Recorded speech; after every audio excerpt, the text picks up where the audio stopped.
অন্যান্য অতিথিবৃন্দ, উম্মতের শ্রেষ্ঠ সন্তান হযরত উলামায়ে ইকরাম, আমার সামনে ভূমিষ্ঠ তৌহিদি জনতার একাংশ, ধর্মপ্রাণ মুসলমান ভাইরা, পর্দার অন্তরালে অবস্থানরত আমার পরম শ্রদ্ধেয় সম্মানিত মা এবং বোনেরা, সকলকে আমি দোয়ার উদ্দেশ্যে সালাম পেশ করতেছি। আসসালামু আলাইকুম ওয়া রাহমাতুল্লাহ। প্রিয় ভাইরা, আপনারা ভালো আছেন? প্রিয় বরিশালবাসী, আপনারা ভালো আছেন? আপনাদের ভালো রেখেছেন কে? জোরে বলেন না কে? কেউ যেটা পারেন না পারেন কে? কেউ যেটা দেখেন না দেখেন কে? কেউ যেটা শোনেন না শোনেন কে? সে আল্লাহ তাআলার দরবারে কালিমাতুশ শুকর আদায় করি, সকলে বলে আলহামদুলিল্লাহ। প্রিয় ভাইরা, আপনারা অনেক চমৎকার আলোচনা শুনেছেন। আমি কোনো ভূমিকায় যাব না, আমি মূল আলোচনায় যাব। আল্লাহর কোরআন থেকে সূরা লুকমানের 12 নম্বর আয়াতে কারিমা তেলাওয়াত করেছি। আয়াতে কারিমা থেকে আলোচনা করব, আপনার মনোযোগ সহকারে শুনবেন তো? প্রিয় ভাইরা, আমি যদি শেষে আপনাদের জিজ্ঞাসা করি, ভাই আজকে কোন সূরা তেলাওয়াত করেছে বলতে পারবেন? বলেন তো কোন সূরা? সূরা লুকমান। জোরে বলেন কোন সূরা? শেষে আমি আপনাদের জিজ্ঞাসা করব কোন সূরা তেলাওয়াত করলাম, বলতে পারবেন না? বলেন তো কোন সূরা? প্রিয় ভাইরা, আজকের আলোচনাকে আমরা মাহফিলখানা আমরা কোরআনিক ক্লাস মনে করব। সমস্যা, আমি কিছু সময়ের জন্য আমি শিক্ষক, আপনারা ছাত্র, আমি কথা বলবো, আপনারা উত্তর দেবেন। মনোযোগ থাকবে না যাবে? না না, জোরে বলতে হবে, থাকবে না যাবে? মনোযোগ সহকারে শুনতে হবে, কারণ আল্লাহর কোরআন থেকে যদি একটা কথাও শোনেন, সেটা যদি আমল করেন, আপনার জীবন আল্লাহ পাল্টে দিবে। আল্লাহু আকবার বলেন না? প্রিয় ভাইরা, সূরা লুকমান মূলত মাক্কি সূরা। আল্লাহ রাসূল সাল্লাল্লাহু আলাইহি ওয়াসাল্লাম যখন মক্কায় ছিলেন, আল্লাহ তখন সূরা লুকমান নাজিল করেছেন। মুফাসসিরদের বর্ণনায় মাক্কি জীবনের মাঝামাঝিতেই আল্লাহ তাআলা সূরা লুকমান নাজিল করেছেন। তো যেহেতু আমি আলোচনা করতেছি তাফসীরমূলক, আমি যেখানে যাই ধারাবাহিক আলোচনা করি, তাফসীরমূলক আলোচনা করি, এর বাইরে আমি কোনো কথা বলি না। হয়তো অনেক সময় অনেক কথা অনেকের মনে জাগতে পারে যে হুজুর কি আলোচনা করবেন না, আমি আমার ধারাবাহিকভাবে কোরআন থেকে ধারাবাহিক আলোচনা করি, যদি শ্রোতার মনোযোগ থাকে।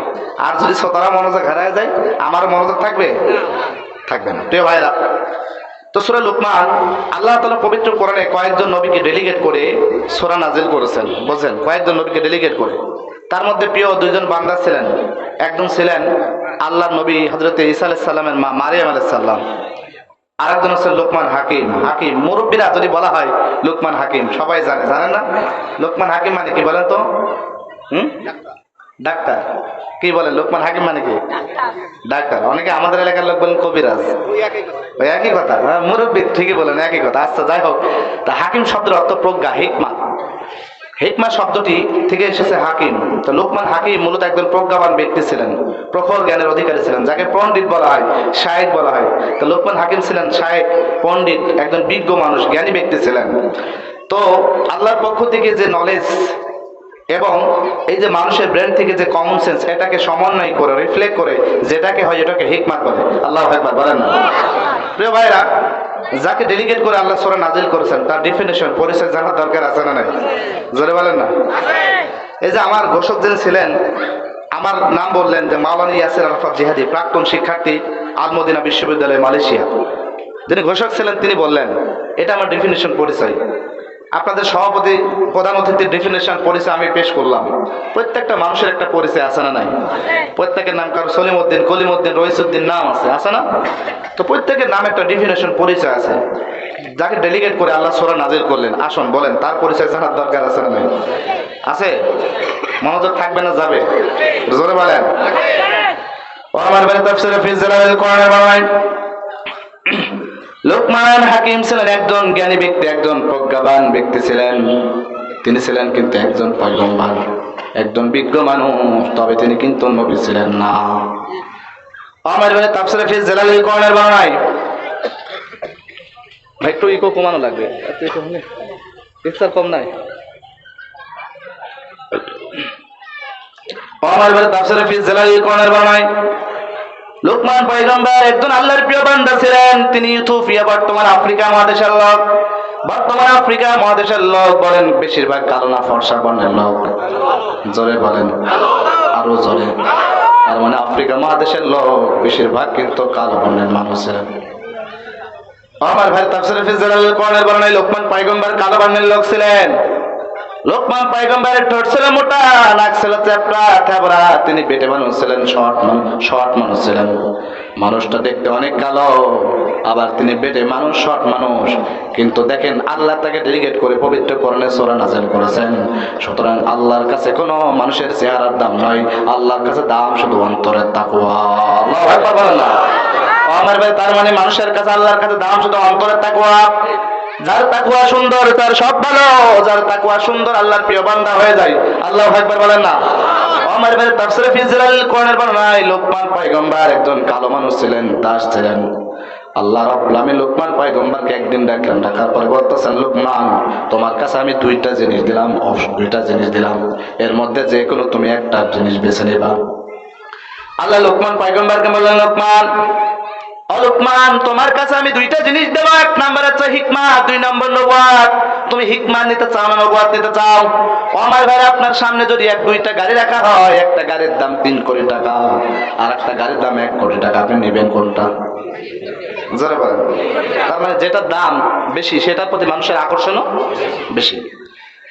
লোকমান পয়গম্বরকে আল্লাহ বলেন, লোকমান, তোমার কাছে অপশন দুইটা জিনিস দিলাম লোকমান, একটা হচ্ছে নবুয়ত আর একটা হিকমত। লোকমান, তুমি নবুয়ত নিতে চাও না হিকমত নিতে চাও? লোকমান পয়গম্বর বলে, আল্লাহ আমাকে তুমি হিকমত দান করো। আল্লাহু আকবার বলেন। আল্লাহ ডেকে বলে, লোকমান, তোমাকে আমি নবুয়ত দিতে, তুমি যদি নবুয়ত চাইতে নবুয়ত দিতাম, কিন্তু তুমি নবুয়ত নিলে না, তুমি হিকমত নিলে কেন তো বুঝলাম না। লোকমান পয়গম্বর বলে, আল্লাহ, ও আমার আল্লাহ, আপনার পক্ষ থেকে যদি সিদ্ধান্ত আসতো, ও আল্লাহ, যদি আপনার পক্ষ থেকে যদি সিদ্ধান্ত আসতো লোকমান তুমি নবুয়ত দিবা, ও আল্লাহ, আমি নবুয়ত দিতাম। কারণ নবুয়তের দায়িত্ব অনেক বড় কঠিন দায়িত্ব। যদি আমি নবুয়তের দায়িত্ব, যদি কঠিন দায়িত্ব যদি পালন না করতে পারে, আমার মনে হয় কিয়ামতের দিন তোমার কাঠগড়ে আমি লোকমান দাঁড়িয়ে যাব।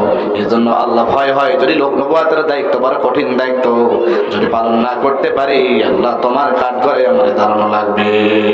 আল্লাহ ভয় বলেন না? আমার ভাই, লোকমান পয়গম্বর একজন জ্ঞানী ব্যক্তি ছিলেন। লোকমান পয়গম্বর একজন পণ্ডিত ছিলেন। হাজার হাজার মানুষগুলো লোকমান পয়গম্বরের কাছে যেত জ্ঞানের জন্য, পরামর্শের জন্য। লোকমান পয়গম্বর যেহেতু একজন দায়ের ছিলেন, গোলাম ছিলেন, একদিন তার মালিক লক্ষ্য করলেন হাজার হাজার মানুষ লোকমান পয়গম্বরের কাছে যায়, আমার গোলামের কাছে যায়, আমার কাছে যায় না কেন? আমি তো কিছু বুঝি না। এবার লোকমান পয়গম্বরের মালিক বলতেছেন, লোকমান, ও লোকমান, তোমাকে সকলেই জ্ঞানী বলে, ও লোকমান, সকলে তোমাকে পণ্ডিত বলে, ও লোকমান, তোমার জ্ঞান পরীক্ষা করতে চাই, তোমার জ্ঞান কেমন আছে লোকমান?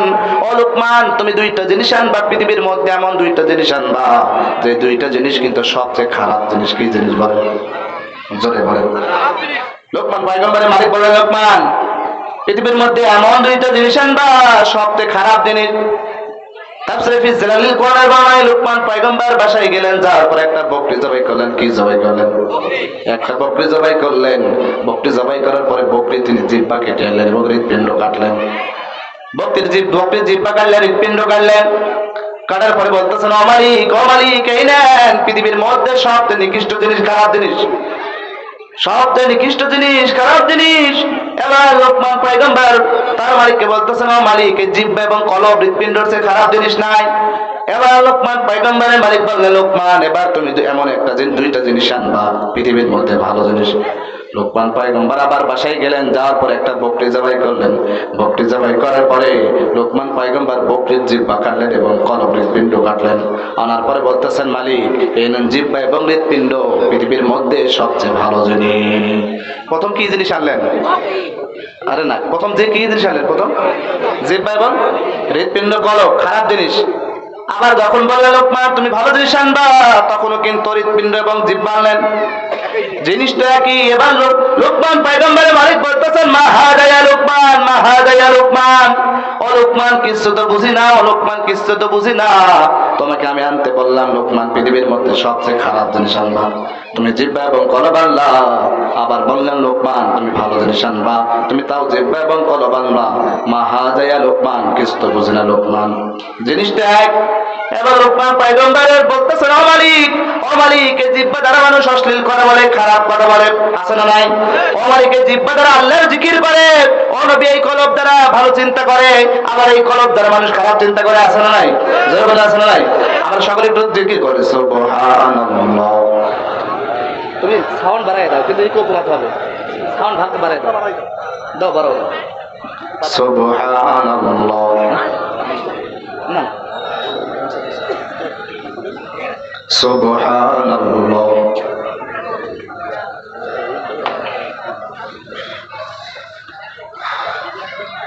সুবহানাল্লাহ আলহামদুলিল্লাহ লা ইলাহা। প্রিয় ভাইরা, তো সুতরাং লোকমান পয়গম্বরের ডেফিনেশন পরিচয় জানলাম, যাকে ডেলিগেট করে আল্লাহ পবিত্র কোরআনে সূরা নাজিল করলেন। তো কেন নাজিল করলেন আমাদের জানার দরকার আছে না নেই? একটু জোরে বলেন, আল্লাহ কেন সূরা লোকমান নাজিল করলেন? আসুন আমরা জানি তাফসীর কারকদের মত থেকে। প্রিয় ভাইরা, অনেক সময় আমাদের বলেন, হুজুর একটু আব্বা আমার ওয়াজ করেন না, বলেন না একটু আব্বা আমার ওয়াজ করেন না। আপনারা আব্বা আমার অনেক ওয়াজ শুনেছেন, কিন্তু সন্তান কিভাবে লালন পালন করতে হবে সেই ওয়াজও শোনার দরকার আছে না নাই? একটু জোরে বলেন না। তার মানে সেই ওয়াজও আমাদের শোনার দরকার আছে। আপনি কিভাবে সন্তান লালন পালন করবেন আল্লাহর কোরআন থেকে প্রেসক্রিপশনে রাখবে, বোঝা যায়? কথা বোঝা যায়? আল্লাহর কোরআন থেকে প্রেসক্রিপশন নিয়ে সন্তান লালন পালন করা লাগবে। আসুন আমরা সূরা লোকমান আল্লাহ কেন নাজিল করলেন মুফাসসিরদের বর্ণনা আমরা একটু বিস্তারিত আলোচনা করি ইনশাআল্লাহ। প্রিয় ভাইরা, লোকমান পয়গম্বর তার সন্তানকে একদিন ডাকলেন, মহব্বত করে ভালোবেসে ডাকলেন। ডাকার পর আমরা আমাদের সন্তানকে যখন হুকুম করি, কোনো কাজের অর্ডার করি, খুব মহব্বত করে বলি না, বাবা, সোনা, মধু, জান, বলি না? এই শব্দগুলো আমরা ইউজ করি। তো লোকমান পয়গম্বর তার সন্তানকে একদিন ডাকলেন, কাছে ডাকলেন, আল্লাহর কোরআন থেকে আলোচনা করতেছে, কাছে ডাকলেন। ডাকার পরে তিনি সন্তানকে 10টা উপদেশ দিলেন। কয়টা? হাত দেখাই বলেন কয়টা? হাত দেখাই বলেন কয়টা? এই 10টা উপদেশ দিলেন। প্রিয় ভাইরা, একটু আপনার সামনে সরে আসেন না, দেখেন অনেক মানুষ দাঁড়িয়ে আছে। একটু সাইডে যাদের জায়গা আছে একটু সরে বসেন, সরে বসেন, একটু সামনে সামনে ফাঁকা জায়গা পূরণ করেন। আসেন আসেন, এই সাইডে ফাঁকা জায়গা আছে, এই সাইডে, এই সাইডে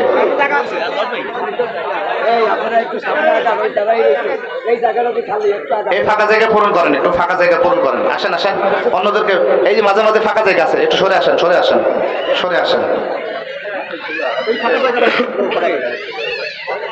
একটু কষ্ট করে আসেন, ঢোকেন, চলে আসেন। আমরা সকলে তাকবীর দেই, লিল্লাহি তাকবীর। না না, হলো না, জোরে দিতে হবে, লিল্লাহি তাকবীর। আল্লাহ কবুল করেন, বলেন আমিন। প্রিয় ভাইরা, যে কথা বলতেছিলাম, লোকমান পয়গম্বর তার সন্তানকে কয়টা উপদেশ দিলেন? জোরে বলেন, হাত দেখাই দেন, কয়টা? মনে থাকবে তো? হ্যাঁ, এই 10টা প্রশ্ন আপনারা মুখস্থ রাখবেন ইনশাআল্লাহ।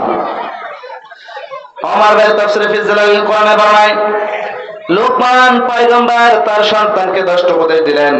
সন্তানকে ভালোবেসে মহব্বত করে কাছে রাখলেন। বলেন আব্বা জান শোনো, আল্লাহর কোরআন থেকে বলতেছে, মনোযোগ আছে না গেছে? জোরে বলেন, আছে না গেছে? ওমর বিন আল্লাহ বলেন, ওয়াইযা ক্বালা লুকমানু লিবনিহি ওয়া হুয়া ইয়াইযুহু ইয়া বুনাইয়া লা তুশরিক বিল্লাহি ইন্নাশ শিরকা লাযুলমুন আযীম। আল্লাহু আকবার। ওমর ভাই তাফসীরে ফি জালালিল কোরআন বর্ণায় আল্লাহ বলেন, ইয়া বুনাইয়া, লোকমান পয়গম্বর তার সন্তানকে কাছে ডাকলেন, খুব মহব্বত করলেন, ভালোবাসলেন, গায়ে হাত বুলালেন, বললেন, বাবা তুমি কাছে আসো। আসার পরে বললেন, ইয়া বুনাইয়া, আমার সন্তান, লা তুশরিক বিল্লাহ, খবরদার শিরক করা যাবে না। কি করা যাবে না? তাফসীরে ফি জালালিল কোরআনে বলেন, 1 নম্বর উপদেশ দিলেন সন্তান, লা তুশরিক বিল্লাহ, আমার সন্তান খবরদার শিরক করবে না। এবার সন্তান বলতেছেন, আব্বা জান শিরকটা কি? শিরকটা কি? কথা বলা যাবে না। এবার সন্তান বলতেছেন, আব্বা জান শিরক কি? লোকমান পয়গম্বর বলতেছেন, শিরক হচ্ছে আল্লাহর অস্তিত্ব অস্বীকার করা, আল্লাহর সমকক্ষ কেউ আল্লাহর সমকক্ষ বানিয়ে ফেলা। লোকমান পয়গম্বর বলতেছেন, সন্তান, পৃথিবীর মধ্যে এক সৃষ্টিকর্তা, তিনি কে বলেন তো দেখি? এই আসমান জমিন আল্লাহ সৃষ্টি করেছেন, সুতরাং ওই আল্লাহর অস্তিত্ব অস্বীকার করা যাবে না। আল্লাহ পৃথিবীর মালিক, আল্লাহ পৃথিবী সৃষ্টি করেছেন, আসমান জমিন সৃষ্টি করেছেন, অস্বীকার করা যাবে না। পৃথিবীর মধ্যে অনেক নাস্তিক আছে, আল্লাহর অস্তিত্ব অস্বীকার করে। আমার ভাইরা, বাংলার ভূখণ্ডে কোনো যদি নাস্তিক বলে আল্লাহ নাই, সঙ্গে সঙ্গে তাকে গরুর মতো জবাই করে হত্যা করতে হবে। তার মানে কি? কেউ যদি বলে আল্লাহ নাই, সঙ্গে সঙ্গে হত্যা করতে হবে। আমি যখন মালয়েশিয়া ছিলাম, কুয়ালালামপুর শহরে, আমি যে কন্ডোতে থাকতাম 22 তলা বিল্ডিং, তো সেখানে আমি একদিন লিফটে উঠবো, লিফটে ওঠার জন্য যেতেছি, দেখছি একটা মহিলা ওখানে দাঁড়িয়ে আছে। তো মালয়েশিয়ার মহিলারা স্বাভাবিকভাবে দেখেছি তাদের জাতীয় পোশাক, মাথায় হিজাব থাকে, তো ওই মহিলার মাথায় হিজাব নেই। আমি জিজ্ঞাসা করলাম, বোন, আরে মুসলিম রাইট? উনি আমারে বলতেছেন, নো আই এম এটিস। আমি বললাম, why this one like this? আমি বললাম, you by root on God Allah. আমি বললাম, you believe to prophet of the Muhammad সাল্লাল্লাহু আলাইহি সাল্লাম। উনি বলতেছেন, না, আমি আল্লাহ টাল্লাহ কিছু মানি না। একটু জোরে বলেন নাউযুবিল্লাহ। তার মানে পৃথিবীর মধ্যে যারা আল্লাহ মানে না তারে বলা হয় নাস্তিক। কি বলা হয়? আমার ভাই তাফসীরে তাবারি আল্লাহ বললেন আল্লাযীনা ইয়াযকুরুনাল্লাহা কিয়ামান ওয়া কুউদান ওয়া আলা জুনুবিহিম ওয়া ইয়াতাফাক্কারুনা ফি খালকিস সামাওয়াতি ওয়াল আরদ। জোরে বলুন আল্লাহু আকবার। আল্লাহ রাব্বুল আলামিন বললেন ইয়াতাফাক্কারুনা ফি খালকিস সামাওয়াতি ওয়াল আরদ। আল্লাহ বলেন আসমানের দিকে তাকাও, জমিনের দিকে তাকাও, ওই পাহাড়ের দিকে তাকাও, পর্বতের দিকে তাকাও। এর একজন সৃষ্টিকর্তা আছে, তিনি কে? জোরে বলেন তিনি কে? কারণ একজন সৃষ্টিকর্তা আছে, তিনি আল্লাহ। সুতরাং আসমান জমিনের দিকে যদি তাকাও, আল্লাহ তোমার বিবেক দিলেন, বুদ্ধি দিলেন, চোখ দিলেন, তুমি যদি আসমান জমিনের দিকে তাকাও, ওই আল্লাহর একত্ববাদের পরিচয় তুমি পেয়ে যাবা। আমার ভাই তাফসীরে ফি জিলাল কোরআনে আল্লাহ বলেন আলাম নাজআল লাহু আইনাইন ওয়া লিসানান ওয়া শাফাতাইন ওয়া হাদাইনাহুম নাজদাইন।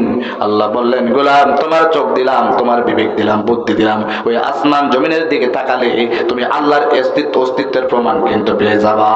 কথা বলেন না কেন? ও আমার ভাই আমি একটা एग्जांपल দেব, মনোযোগ সহকারে শুনবেন। আমরা বাংলাদেশের বেশিরভাগ মানুষ কোন ইমামকে ফলো করি বলেন দেখি? কোন ইমামকে? ইমাম? আমরা বাংলাদেশের মানুষ বেশিরভাগ ইমামে আযম আবু হানিফা রাহমাতুল্লাহকে সমর্থন করি, তার মাসলা মাসাইল গুলো বেশিরভাগ আমরা মানি। ইমাম আযম আবু হানিফা রাহমাতুল্লাহর সময় একজন নাস্তিক ছিলেন, তিনি আল্লাহ বলতে কিছু মানেন না। নাউজুবিল্লাহ বলেন। নাস্তিক এবং আল্লাহ বলতে কিছু মানেন না। একদিন নাস্তিক মুসলমানদেরকে বলতেছে মুসলমানরা আল্লাহ বলতে কিছু নাই। নাউজুবিল্লাহ বলেন না। মুসলমানরা বলতেছেন আমাদের সৃষ্টিকর্তা আল্লাহ, অবশ্যই আল্লাহ আছে, সুতরাং আমাদের সৃষ্টিকর্তা আল্লাহ, আল্লাহ তো আছে। এবার নাস্তিক বলতেছে না মুসলমানরা তোমরা কি আল্লাহর অস্তিত্ব প্রমাণ দিতে পারবা? এখন যদি বলেন আমাদের যদি ইসলাম নিয়ে কোনো মতানৈক্য সৃষ্টি হয়, কোনো মাসলা মাসাইল জানার দরকার হয়, আমরা কোথায় চলে যাই? কোরআনের কাছে। অনেকে যারা পড়তে পারেন না কার কাছে যান? ইমামের কাছে চলে যান। বলেন হুজুর এই মতানৈক্যের বিষয়টা সমাধান করে দেন। হুজুর আমরা এই বিষয়টা জানি না, আমাদের মাসলা মাসাইল জানায় দেন। আছে না? বলেন নাকি না? তার মানে আমরা বলি হুজুর আমাদের এই মাসলা মাসাইলটা জানায় দেন। এবার ইমামে আযমের সময় নাস্তিক মুসলমানদেরকে বলল মুসলমানরা তোমরা কি আল্লাহর একত্ববাদের অস্তিত্বের প্রমাণ দিতে পারবা? এবার মুসলমানরা বলল ভাই আমরা দেব না, আমাদের ইমাম সাহেব দিবেন, ইমামে আযম আবু হানিফা রাহমাতুল্লাহ দিবেন। আল্লাহু আকবার বলেন। এবার মুসলমানরা ইমাম সাহেবের কাছে চলে গেল, ইমামে আযম আবু হানিফা রাহমাতুল্লাহর কাছে। যাওয়ার পরে বলতেছেন আমাদের ইমাম সাহেব একজন নাস্তিক আছে, তিনি আল্লাহ মানেন না। কি মানেন না? তিনি আল্লাহর অস্তিত্ব মানেন না। আমাদের কাছে জিজ্ঞাসা করলো তোমরা কি আল্লাহর অস্তিত্বের প্রমাণ দিতে পারবা? আমরা বললাম আমরা দেব না, আমাদের ইমামে আযম আবু হানিফা রাহমাতুল্লাহ দিবে। ওগো হুজুর আপনি কি আল্লাহর একত্ববাদের অস্তিত্বের প্রমাণ দিতে পারবা? আমার ভাই ইমাম আযম আবু হানিফা বলতেছেন অবশ্যই পারবো। এবার মুসলমানরা আসলো, নাস্তিকের কাছে আসলো। আসার পরে বলতেছে নাস্তিক শোনো, আমাদের ইমাম সাহেব তোমার ওগো নাস্তিক শোনো, আমাদের ইমাম সাহেব আল্লাহর অস্তিত্বের প্রমাণ দিবে। নাস্তিক বলতেছে দিতে পারবে না, আমি প্রমাণ দেব আল্লাহ কিছু, আল্লাহ বলতে কিছু নাই। আর ইমাম সাহেব বলবে আল্লাহ আছে। বিশাল একটা বিতর্কের মঞ্চ তৈরি করা হলো। হাজার হাজার মানুষ এখানে উপস্থিত হলো। নাস্তিক সেখানে গেল, বেধর্মীরা গেল, মুসলমান গেল। ইমাম আযম আবু হানিফা রাহমাতুল্লাহ স্থগিত হবে 2 ঘন্টা লেট করে গেলেন। 2 ঘন্টা করে লেট করে গেলেন। এমন সময় নাস্তিক বলতেছে মুসলমানরা তোমাদের ইমাম সাহেব কই, তোমাদের ইমাম সাহেব কই, তোমাদের ইমামের খোঁজ নাই। 2 ঘন্টা হয়ে যায়, খোঁজ নাই। 2 ঘন্টা পর ইমামে আযম আবু হানিফা রাহমাতুল্লাহ গেলেন। যার পর বলতেছেন ওকে ইমাম তুমি 2 ঘন্টা করে লেট করে আসছো, তোমার তো সময় জ্ঞান বলতে কিছু নাই। টাইম দিলাম, এখন একটা টাইম দিলাম, তুমি টাইম মতো আসলে না, তোমার তো সময় জ্ঞান নাই। আমার ভাই এবার ইমামে আযম আবু হানিফা বলতেছেন নাস্তিক ভাই আমার একটা ওজর আছে। কি আছে? নাস্তিক ভাই আমার একটা ওজর আছে। এবার নাস্তিক বলতেছেন ইমাম আযম আবু হানিফা রাহমাতুল্লাহ কি ওজর আছে? ইমাম আযম আবু হানিফা বলতেছেন ভাই আমি যখন আমার বাড়ি থেকে বের হব, বাড়ি থেকে বের হওয়ার পর বিশাল একটা নদী আমি দেখলাম, নদীতে কোনো নৌকা নদী পার হতে হলে কি লাগে বলেন দেখি? আমি দেখলাম খালি কোনো নৌকা নাই।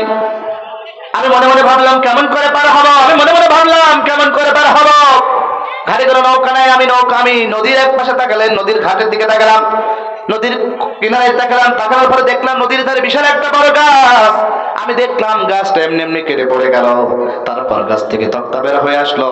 তারপরে ওই তক্তা থেকে এমনি এমনি নৌকা তৈরি হয়ে গেল। এমনি এমনি কি হয়? এমনি এমনি কোনো কিছু কি হয়? জোরে বলেন। এবার ইমাম আযম আবু হানিফা রাহমাতুল্লাহ বলতেছেন ভাই নাস্তিক আমি দেখলাম নদীর ধারে বিশাল একটা বড় গাছ, গাছটা এমনি এমনি কেটে পড়ে গেল। তারপর দেখলাম গাছ থেকে তক্তা বের হয়ে আসলো, তারপর ওই তক্তা থেকে এমনি এমনি নৌকা হয়ে গেল। আমার সামনে নৌকাটা আসলো, আমি পার হয়ে আসলাম। এই যে এমনি এমনি গাছ কেটে পড়ে যায়, এমনি এমনি গাছ থেকে তক্তা বের হয়ে আসে, এমনি এমনি যখন নৌকা তৈরি হয়ে যায়, এর প্রক্রিয়া দিন প্রায় 2 ঘন্টা সময় লেগেছে। এই জন্য আমার 2 ঘন্টা লেট। এবার নাস্তিক বলতেছে ইমামের মাথা শেষ, কথা বলে না কেন? ইমামের মাথা শেষ দাও, পাগলে ঘরতে নিয়ে যাও, এমনি এমনি কোনো কিছু হয় নাকি? জোরে বলেন না। নাস্তিক বলতেছে তোমাদের ইমামের মাথা শেষ, দুনিয়ায় তো কোনো কিছু এমনি এমনি হয় না। এবার ইমামে আজম আবু হানিফা বলতেছেন, ও ভাই নাস্তিক আসো, আসল জায়গায় আসো, দুনিয়ায় কোনো জিনিস এমনি এমনি হয় না। একটা গাছ যদি এমনি এমনি কেটে পড়ে না যায়, একটা গাছ থেকে তক্তা যদি এমনি এমনি বের না হয়ে যায়, একটা সামান্য নৌকা যদি এমনি এমনি না হয়, তাহলে এই বিশাল আসমান, এই বিশাল জমিন, এই পাহাড় পর্বত কি এমনি এমনি হয়েছে নাকি? জোরে বলেন না কেন? তার মানে বিশাল পাহাড় পর্বত আসমান জমিন এমনি এমনি হয় নাই।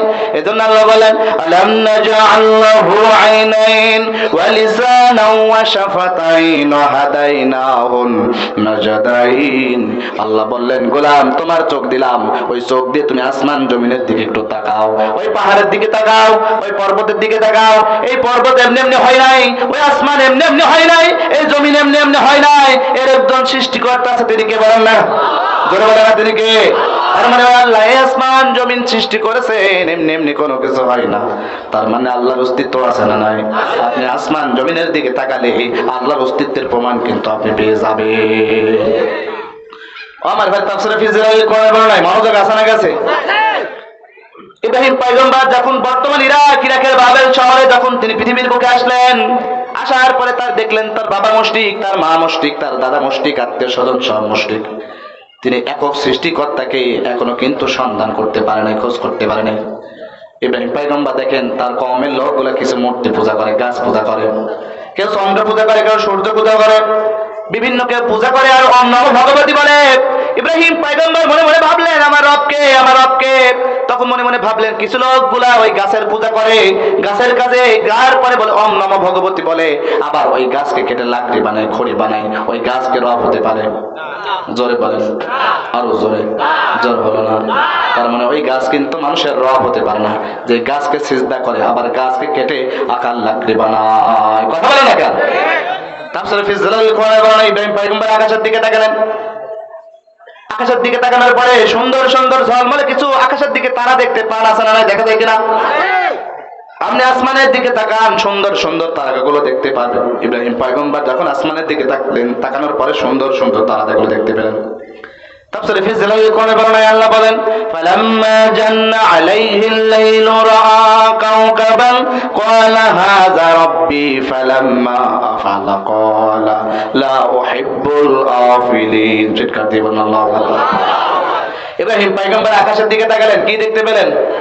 জোরে বলেন, আরো জোরে। তখন তিনি তারা দেখতে পেলেন, তখন তিনি বললেন ক্বালা হাযা রাব্বি, ওই তারা আমার রব, ওই তারা আমার রব। সুন্দর তারাগুলো দেখলেন, মনে করলেন যে কিছু লোকগুলো যে তারা পূজা করে, তারা পূজা করে, মনে মনে ভাব। তখন তিনি ভাবলেন ওই তারাগুলো আমার রব, কারণ ওই আকাশের দিকে তাকালে কিন্তু সুন্দর ঝলমলে তারা দেখা যায়, যায় না? আকাশের ওই তারাগুলো, আকাশের তারাগুলো, আকাশের ওই তারাগুলো, আকাশের তারাগুলো ঝিলমিলি ঝিলমিলি জ্বলছে, ডালে ডালে ফুলগুলি সৌরভে দুলছে। রাসূল এসেছে, হাবিব এসেছে, নবী এসেছে, রাসূল এসেছে। সবাই সবাই সবাই আকাশের ওই তারাগুলো, আকাশের ওই তারাগুলো, আকাশের ওই তারাগুলো, আকাশের ওই তারাগুলো ঝিলমিলি ঝিলমিলি জ্বলছে, ডালে ডালে ফুলগুলি সৌরভে দুলছে। রাসূল এসেছে, হাবিব এসেছে, নবী এসেছে, হাবিব এসেছে। আল্লাহু আকবার বলেন না। আমার ভাই ইব্রাহিম পয়গম্বর আকাশের দিকে তাকালেন, তাকানোর পরে যখন তিনি আকাশের দিকে তাকালেন, তখন তারা দেখলেন, তখন তিনি বললেন ওই তারা আমার রব। যখন ফালাম্মা ফালা, ওই তারাগুলো সকালে দেখা যায়। জোরে বলেন, ফালাম্মা ফালা, যখন সকালে তারাগুলো দেখতে পেলেন না, তখন তিনি বললেন না ওই তারা আমার রব হতে পারে না। আবার তিনি পরের দিন আকাশের দিকে তাকালেন, রাতের আকাশে তারার চেয়ে সুন্দর ঝলমলে দীপ্তিমান রূপে দেখা যায়, সমতল রূপে দেখা যায়। তার নাম কি বলেন দেখি? জোরে বলেন। আকাশের পরের দিন তারপরে আকাশের দিকে তাকালেন, আল্লাহ কোরআন থেকে বলতেছে, তাফসীরে ফিজিরাল কোরআনে বলেন, আল্লাহ বলেন فلما رأى الشمس بازغة قال هذا ربي فلما أفل قال لئن لم يهدني ربي لأكونن من القوم الضالين।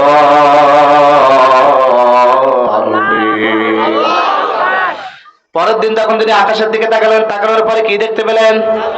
যখন তিনি চাঁদ দেখতে পেলেন তখন তিনি বললেন কয়লা হাযা রাব্বি, ওই চাঁদগুলো আমার রব।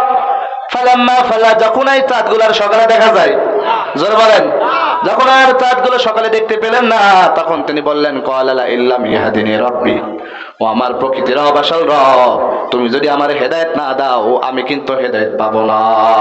আল্লাহু আকবার বলেন না। ও আমার ভাইরা, তখন তিনি পরের দিন পূর্ব দিগন্তে তাকালেন, তাকানোর পরে একটা সূর্য দেখতে পেলেন, তখন তিনি বললেন ক্বালা হাযা রাব্বি, ওই সূর্য আমার রব। আল্লাহর কোরআন থেকে বলতেছি ফালাম্মা রাআশ শামসা বাযিগাতান ক্বালা হাযা রাব্বি হাযা আকবার ফালাম্মা আফালাত ক্বালা ইয়া কওমি ইন্নী বারিউম মিম্মা তুশরিকুন। আল্লাহু আকবার।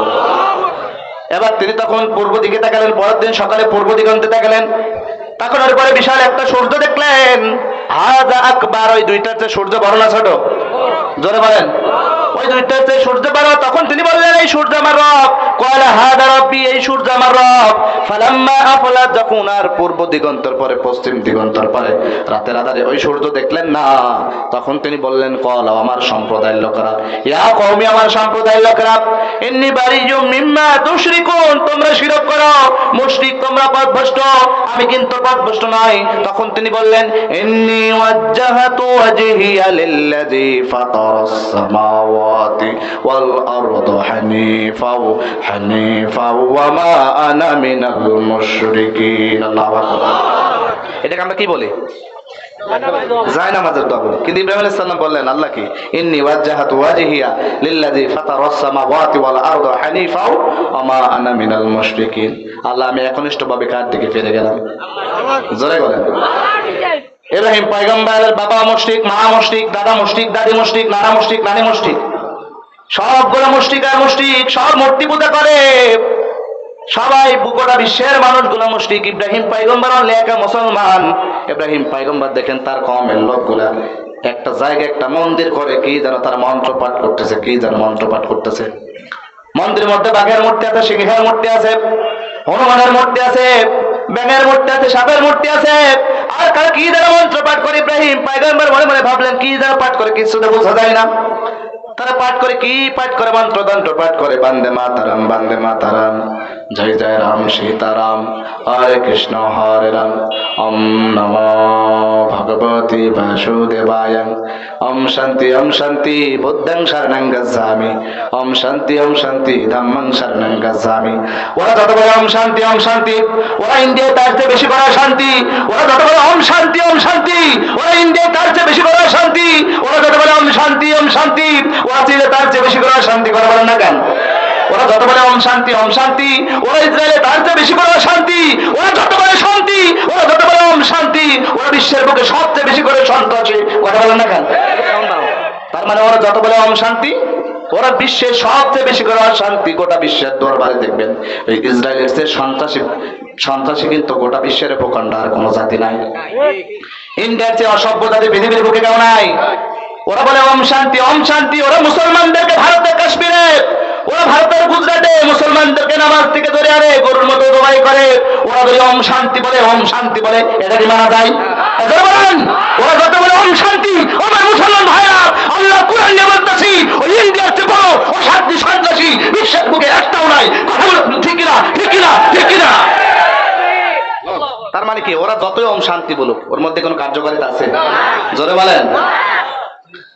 ইব্রাহিম পয়গম্বর দেখলেন বন্দে মাতারাম, জয় জয় রাম সীতারাম, হরে কৃষ্ণ হরে রাম, ওম নমো ভগবতে বাসুদেবায়, ওম শান্তি বুদ্ধং শরণং গচ্ছামি, ওম শান্তি ধম্মং শরণং গচ্ছামি।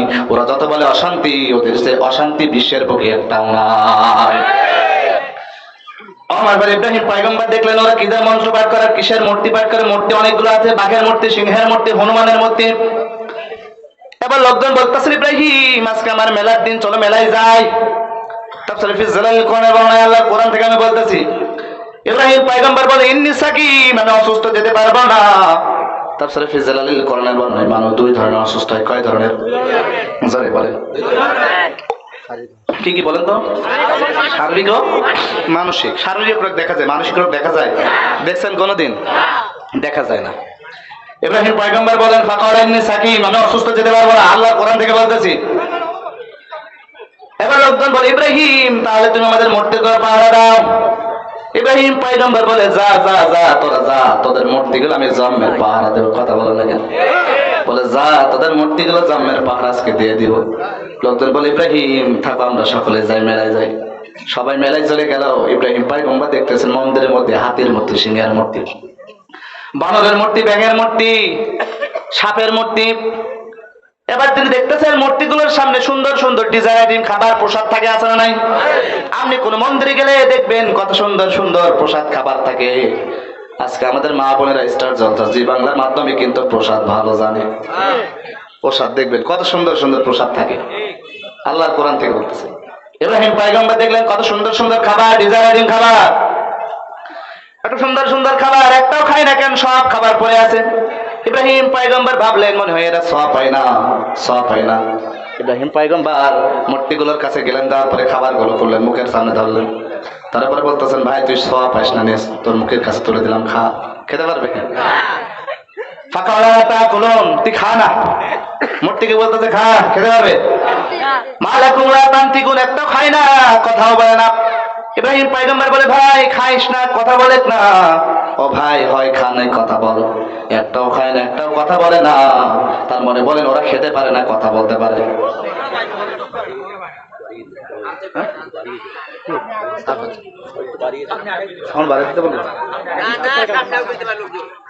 থাক, ওনারা দাঁড়াই দেখুক। ওই লোকজন আসছে না, সমস্যা হচ্ছে, আলোচনা বেকার করবে। হ্যাঁ, পারলে আসেন, না হলে বারবার ডিস্টার্ব হবে। আচ্ছা, লোকজন যারা আছে একটু দাঁড়াই কষ্ট করে শুনুক। সাউন্ডটা বাড়িয়ে দাও। সামনে পিছনে দেবে, পিছনে আছে আমাদের সামনে। আমরা সকলে থাকবে, লিল্লাহে থাকবে, লিল্লাহে থাকবে।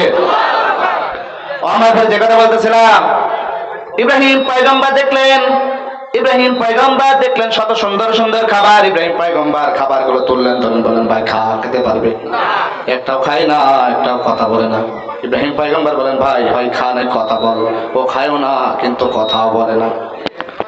এবার বলে বেটা কি রে, খাইস না কেন, কথাও বলিস না কেন? দাঁড়া দেখছি। বলো আমার কথা তুই কানে শুনিস না। কানের উপর দিলেন, কান শেষ। ইব্রাহিম পয়গম্বর দিলেন, কান তো নাই।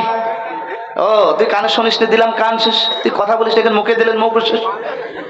এবার কানও নাই, মুখও নাই। এবার চিন্তা করলেন কি রে, এত সুন্দর খাবার তুই নাক দিয়ে গ্রান শুকিস না, নাকে দিলেন, নাকও শেষ। একটা একটা করে ভাঙতে শুরু করলেন, একটা একটা করে কিন্তু ভাঙতে শুরু করলেন। তিনি একটা একটা ভাঙতে শুরু করলেন, ভাঙতে ভাঙতে একটু ক্লান্ত বোধ করলেন। এবার তিনি কিছুক্ষণ ভাঙার পরে মন্দির থেকে একটা কোরাল সংগ্রহ করলেন। একটা কোরাল সংগ্রহ করে এবার কোরাল দিয়ে কোপাস আনতে শুরু করলেন। বললেন তার আজ কোপাস আনতে করবো। ফারাবার আলাইহিম দারবাম বিলিয়ামিন, আল্লাহ কোরআন থেকে বলতেছি। তিনি সবগুলো কোপাতে শুরু করলেন, কোপাতে কোপাতে কোপাতে সব শেষ, সব শেষ। কারো হাত নাই, পা নাই, মাথা নাই, ধর্মুন্ড সব একেবারে ফিনিশ। আছে না নাই? আমরা দেখেছি 5ই আগস্টের আগে এদেশে মূর্তিকে পাহারা দেওয়া হতো। এই কথা বলে না কেন? আমরা দেখেছি মূর্তি পাহারা দেওয়া হতো। আমাদের কুষ্টিয়ার মদনপুর প্রাণ কেন্দ্রে একটা মূর্তি ছিল এক বাবাজির, ভদ্রলোকের। 5 আগস্টের দিন আমি দেখলাম 6 আগস্টে কুষ্টিয়ার প্রাণ কেন্দ্রে মদনপুর গেটে দেখতেছি ভদ্রলোক সাহেবের মূর্তির পাটা পড়ে আছে। আমি গড়াই নদীর উপরে থাকি, আমি মোটরসাইকেল নিয়ে যখন যাচ্ছি দেখলাম বেচারার গড়াই ব্রিজের পাশে একটা হাত পড়ে আছে। চিন্তা করলাম মাথা করে দেখার দরকার। এবার আসলাম, দেখি বেচারা মাথা নিয়ে অনেক ধর পড়ে আছে। তার মানে পৃথিবীর মধ্যে যারা মূর্তির রাজত্ব কায়েম করবে, আল্লাহর পক্ষ থেকে মূর্তিগুলো ভাঙা হবে। কথা বলে না কেন? পৃথিবীর মধ্যে সব নবীরা এসেছেন মূর্তি ভাঙার জন্য। আল্লাহ নবী যখন মক্কা বিজয়ের পরে কাবা করে দেখলেন 360টা মূর্তি বিশ্বনবী সব ভেঙে ফেললেন। এজন ইব্রাহিম পয়গম্বর সব মূর্তিগুলো ভেঙে ভাঙতে ভাঙতে সব ভাঙলেন, ভাঙার পরে সব শেষ। এবার একটা বিশাল বড় মূর্তি তার কাছে গেলেন, যাওয়ার পর বললেন না এই মূর্তিটা ভাঙা যাবে না। এবারে বড় মূর্তিটা তিনি ভাঙলেন না, কি করলেন? এই কোরালটা বড় মূর্তির কাছে রাখলেন। দেখার পরে তিনি এবার ওই মূর্তিটা ভাঙলেন, আবার লোকজন সবাই চলে আসলো। আসার পরে দেখতেছেন কারোর পা নাই, কারোর হাত নাই, মাথা নাই, সব ভেঙে পড়ে আছে। আছে না নাই? সব একেবারে কুপা চামচে করে দিয়েছে, একটাও নাই। আল্লাহ একবার বলেন না, একটাও নাই, সব নাই। তার মানে ওই মূর্তি কি কথা বলতে পারে? এবার লোকজন আসলো, আসার পরে বলতেছেন ইব্রাহিম, আমাদের ভগবান, আমাদের মা মনসা সবগুলো ফিনিশ করে দিয়েছে, তুই করলি। ইব্রাহিম পয়গম্বর বলে আমি করি নাই। এবার লোকজন বলে ইব্রাহিম কে করেছে? ইব্রাহিম পয়গম্বর বলে আমি কিচ্ছু জানি না, তো কে জানে? বলতেছে সব জানে, তোদেরই বড় রামবাবু। বলে ওরা জিজ্ঞাসা কর, ও বলে দিবে। রামবাবুরা জিজ্ঞাসা কর। আর রামবাবু কথা বলতে পারে? জোরে বলেন। কিন্তু ওরা কিন্তু সিজদা করে, প্রভু মানে কিনা? জোরে বলেন। কারণ নিজেরাই বাঁচাতে পারে না, আবার প্রভু হতে পারে।